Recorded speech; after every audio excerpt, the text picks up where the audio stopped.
Read the entire contract carefully and never sign anything unless you know exactly what you're signing.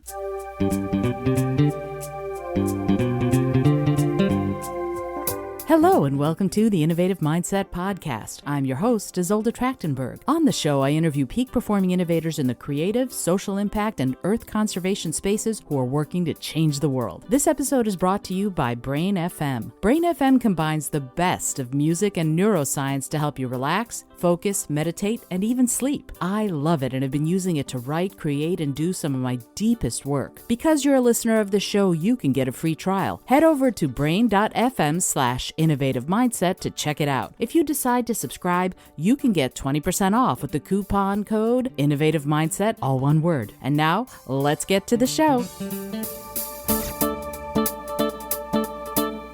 Hi, and welcome to the Innovative Mindset Podcast. I'm your host, Isolde Trachtenberg. Thank you so much for being here. It means the world to me that you've taken the time to listen to the show and to be part of the story. Today I'm continuing my So You Want to Enter the Gig Economy as a Performing Artist series. A lot of us are making these changes, right? They call it the Great Resignation. People are assessing their lives and going, you know what? I don't think I want to keep doing the thing I've been doing. I think I want to do something else. And a lot of people are actually moving right into careers that are more creative and more artistic, more innovative, more close to what they're trying to do and what they're trying to be.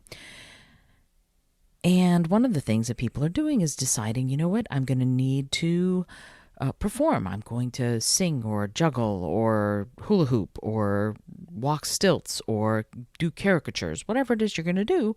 A lot of times you are going to do it via working with agents. So the previous few episodes in this series that are happening every Friday, I've talked about the demo. I've talked about how to look for an agency and find agents that you might want to work with. Like, you want a referral if you can have it, if you can get it. You want to ask people who might work at talent agencies or people who might work at talent agencies, because a warm lead like that is always better than calling cold. But if not, Google talent agencies in your area and see who you can see and see if you can either audition for or send a demo to whatever talent agent you are trying to talk to. I talked a little bit about that in other episodes. Well, actually, a lot about it in other episodes. But today, I want to talk about what happens after you've gotten on an agency's roster. First, yay, congratulations, it's a big accomplishment. Now that you've established a relationship with an agent or agents at an agency, you can get to know them and also keep giving them reasons to know you. I'm going to do another episode all about that, about maintaining the relationship with an agent. But you have to remember, for now, just remember they're people and they're good people. So be real and be friendly as well as professional. So let's say you've gotten an inquiry on a gig from an agent. When an agent hears from a client that they have an event that they need to book talent for, the agent will figure out who the best people are, who will be best suited for that job, and they'll contact the person. So you've gotten an inquiry on a gig and you're available, which is another yay. So let's say you're being asked to play Irish fiddle at a wedding. They want you to play for the processional and the recessional as well as the cocktail hour. You'll be there for 3 hours. And for hours-long gigs, you'll need to figure out your hourly rate. And I'm not going to go into pricing structure, but please know that weddings typically pay more than average gigs. But also, whatever part of the country or the world that you're in makes a difference. The fee you can rate in New York City is different than the one you might get in a smaller market, for example. Regardless, often they'll ask you for your rates. You'll want to come up with a rate sheet for an hour, 2 hours, 3 hours. Typically, my hourly rate for 1 hour is good sized, and my 2 hour and multiple, more than 2 hours rates are going to be a much lower per hour rate because 1 hour means you still have to go get in the car or the subway or however, drive to the job and all of that. And if you're working for a single hour, you need to make it worth your while, so be aware of that. So they'll ask you for your rates. And as I've said, I've developed price sheets for all my various offerings, and I'm able to quickly review the document and give the agent my numbers. Don't forget, as I said, to add in the travel, accommodations, and food if it's that kind of gig. Local gigs are different than out-of-town gigs, but you need to know your prices because getting the info of the location and travel time and funds, all of that has to go into pricing for the gig. And you never want to say a gig will cost, say, $100, but find that just the travel will cost you $97, which if you're driving, say, down to Richmond from New York City, you're going to pay about that much in taxes and tolls and gas and all of that. So now you give the agent your rates once you know the scope of the job, its location, and all the other special considerations you can suss out.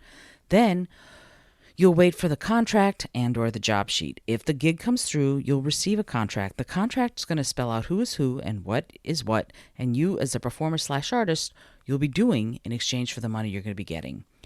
Read the entire contract carefully and never sign anything unless you know exactly what you're signing. Honestly, it's not that I don't trust agents. It's just that it's good practice to read the contract and make sure you understand exactly what you're agreeing to do. Also, this is your opportunity to make sure you'll be getting everything you need in order to do your best at the job. For example, when reading tarot cards or palms, I request to be out of the way of any speakers or music. I don't want to yell and shout to be heard above the din, so I make sure I'm placed away from the noise. The best way to make sure of that is to put it in the contract. Let the agent know you need that and any other things you need. For example, I also need the space to be scent-free, so I ask them to make sure there are no scented candles or incense, or I'll lose my voice and won't be able to finish the gig. So I have that added into every contract, or I don't sign it. Okay, moving on. Sometimes the agent will have additional paperwork for you to sign. Make sure you fill it all out. Do what you can to be seamless, frictionless, and easy to work with. Once all the paperwork is done, you're set. Now, pre-gig, here are the things you'll want to do. Have a gig bag. Don't try to piecemeal things together before every gig. For my reading gigs, for example, I have a suitcase that is dedicated just to those gigs. It holds a deck of cards, crystals, fabric, costuming, and everything else I need to rock the gig. And once I'm done for the night, I reset everything to pre-gig condition so I'm ready for the next one without having to, again, try to piecemeal things together. I have another suitcase for my caroling gigs. It contains my costuming, music, throat drops, a basket for gloves, water bottle, and anything else I'll need while on the gig. I keep everything all together and again reset the entire bag to pre-gig condition so I don't have to worry about making it happen before the next and upcoming gig. About a week before the gig, I always make sure I call the contact person at the client's venue. Almost always that information is in the contract. I note it down in my calendar and set up an alarm to contact the client a week before the gig. I call and we chat about what needs to happen, parking, any special details I need to know about, etc. It helps me know the score. It helps the client know I'm on top of things. It's a win-win. And actually, the agent can then relax that I'm on top of things, so it's really a triple win. The contract will usually stipulate what time to arrive. I'm there exactly on time, but I'm also a bit of a time nerd, so here's what I do to make sure I'll be on time. I bring work with me. I drive over to the gig hours early, go right up to the building, make sure I'm in the right place, and then I go find a cafe and work for a few hours, and then leave in time to get there at the stipulated call time. I realize not everyone can do this, so just try to make sure you aren't late as best you can. Check-in or call is usually 30 minutes before start time. Unless you have a complicated setup, that should be all the time you need. I've had clients want me there like 3 hours before the start time. I usually don't agree to that unless they have a compelling reason. Regardless, if they want more than an hour before start time, I ask for additional payment. Remember, they don't own your day, just the amount of time plus a reasonable pre-call amount before you start, and wow 'em. Also, before you go to the gig, the agent should have gotten you their card, or at least the cards you should be giving out if the guests want to know how they can book you for future dates. Referrals and guest inquiries are your bread and peanut butter, so bear that in mind. Make sure you have those cards with you because if somebody actually wants the card so that they can book you for a future event, you can easily hand it to them. You get to the gig and you find the contact person. You get their info on what to do and where to go. Be ready to give them ideas if they're flustered. They have 5,000 things to do the day of an event, so if you're ready and helpful, they will love you. Go and do the gig, rock it, and be amazing. At the end of your time, stop and go find the contact person. If there are guests who are clamoring for more, ask if the contact person wants to authorize overtime, if you want to do it. If they do, let the agent know who authorized it by name. Never assume they'll want you to stay late, even if the guests are loving you. Check with them and get the full name of the person who approves it. Be nice, but don't stay later if the client doesn't approve it, or you might find yourself working for free. If you're cool with that, that's great. If you aren't, check with the client before doing a minute of overtime, or you might find you've worked without payment. Once the gig is done, pack up, say thank you and good night, and head out. Sometimes they're going to tip you. Sometimes they won't. Don't expect it, but obviously thank them if they do. Then make your way home, or wherever. I like to either call or email the agent and let them know how the gig went, and to say thanks for the opportunity. It's a way to finish off the gig, and it lets me know to put the sort of final punctuation mark on it. Some agents have post-gig forms for you to fill out. If they do, fill them out, and then wait for your check to arrive. Anytime you add a skill or have some photos of the space or of you doing something cool at the gig, send it to the agent. Remember, you want to stay top of mind, and if they have additional images or video of you performing, they'll have more ammo to entice other clients to book you for their event. So that is sort of the way I do gigs. You can also add in a couple of other things. For example, you might go, I can talk to the client right then if they're interested in booking me if it's a yearly event, for the next time. If you want to book me for the next time, please get in touch with such and such agent because I enjoyed myself so much. I would love to come back. So it's a way of doing a little bit of marketing for yourself right when you're at the gig.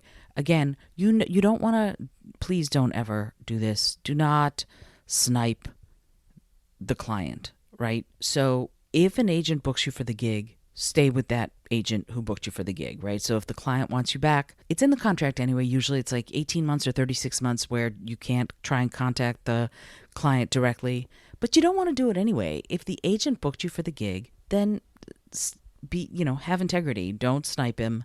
Don't snipe the client. Just keep working through the agent. If they booked you for the gig and nothing happens again for the stipulated time in the contract, 18 months, 36 months, yeah, you can reach out to the client after that contract is void, after it's over, and see if they want to book you. You will charge probably a little bit less than the agent would, so that's kind of attractive to a client. Remember, an agent usually takes 10 to 25% of the fee to keep for themselves, right? So generally speaking, if you're working with a client directly, you'll be charging them less. However, I almost never do that because, frankly, if the agent got me the gig and they're taking on the extra responsibility of getting all the contracting done and the admin done and getting me paid, I want to reward that. I do not want to take away from an agent what they're doing. There are some people who do. There are some people who only want to work with clients directly. I have clients that I work with directly, but I also, if an agent got me the gig, I stay loyal to that agent. I love my agents because they make it easier for me to do the part that I want to do, which is the creative part. If you're really good at the admin and the accounting and the logistics and all of that, in addition to the creative thing that you're doing, great. But if you're not, please remember, the agents are there in many ways to do that part of it for you. I'm going to talk probably in the next episode about agents and the things that I have seen that have changed in the way agencies do work with the talent versus with the client. But that's for a different episode. I just wanted you to sort of get an idea of what doing a gig will be like. And I haven't even mentioned the fact that there might be other performers there and you can network with them as well. This is about you building relationships with the agents, with clients, with other creatives, other artistic people who are in your area so that you can help each other out and you can all grow together. I have a good friend named Eric Henning who's a magician down in the DC area, and he's phenomenal. And he has this lovely view of things. He says there are always going to be gigs. Don't worry about that. There will always be jobs. And yes, we went through a time during COVID where that was less true, but he is all about, and Eric, if you happen to listen to this, I'm sending you all sorts of love. Eric is all about sharing the wealth. He's all about passing gigs off if he can't do them. He's all about recommending the people he thinks are great because he wants everybody to succeed. And I love that way of doing things. Just, hey, I want you to succeed. And I want you to succeed. If you're listening to this, I want you to succeed too. Working with talent agents is a wonderful thing. It does have its challenges sometimes, and I'm going to talk about that in upcoming episodes, but I want you to be aware that this is a really great way if you want to dip your toe in the gig economy by being a performer of one sort or another or a creative of one sort or another. This is a wonderful way to start. That way you're not trying to contact clients yourself. You have an agent who will book you for things, and it will be just much easier to begin this part of your journey. Alrighty, I hope you've enjoyed today's episode. I don't even know how to say it. I love performing. I love the creative aspects of what I do, and it's worth it. It's worth it even though it's a less certain way of living. But I love it. It's worth it. So anyway, yes, the episode was brought to you by Brain FM. You know this. It's my favorite app. I use it all the time. If you want to know more about it, head over to brain.fm/innovative mindset and you can get a free trial. And if you use my little coupon code, which is innovative mindset, all one word, you can get 20% off. And because I'm an affiliate and because I love the app, I might get a little bit of money back too. Alrighty. Again, this is Isolde Trachtenberg reminding you to be bold, be creative, and most of all, be kind.